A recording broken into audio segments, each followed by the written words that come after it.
Scott, all of the teams in the AFC have at least 2 losses. Browns sit at 4-3. As banged up and beat up as they are and have been, are they still kind of right where they need to be, do you think, as you look at how this could unfold? Yeah, I do. Now, obviously, there's a big question mark considering quarterback. Baker Mayfield's health, right? That has to be figured out. But from a win-loss perspective, yeah, 1 game back. They play the teams in front of them twice, the Ravens and the Bengals. So, yeah, I think the Browns control their own destiny. It's just a matter of can they get/stay healthy, and then can they do what they need to do, right? Because we thought going into the season that they're plenty talented enough to be one of the best teams, and that opinion hasn't changed. It's just, can the defense start to dominate? Can your front four, especially the quarterback, can you do all the things that the reasons we were so high on them to begin with? Yeah, and Kevin Stefanski talked about that. The AFC North looks every bit as strong as we thought it was. He talked about that division as well as the Steelers coming up. It's unique.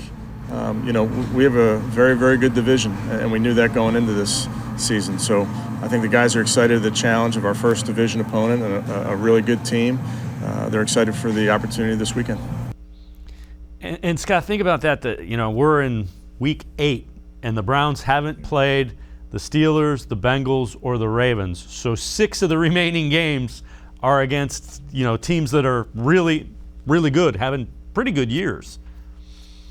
Yeah, it is highly unusual that it's so backloaded like that. I kind of like it, right? These games, everybody says, oh, they count as 2. They're extremely important. You got to go. I don't think the Browns go to the playoffs unless they go 4-2 in the division. I know they don't win the division unless they go at least 4-2 in the division. So you kind of know what's in front of you. And I think it's interesting. I think some people thought the AFC North would be not as good this year. And it's been so good for so long. And we know the Browns have been in the bottom for so long. But nobody expected Cincinnati to be what it is. And there are a lot of people writing Pittsburgh off. I was not one of them, but a lot of people did write them off. And all of a sudden you look at 4 teams that, Pittsburgh's only played 6 games, but 3-3 is the worst in the division.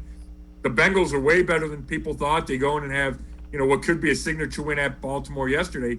So I think every time, Browns fans are like, okay, we can relax. The division's not going to be as hard. It's always going to be hard.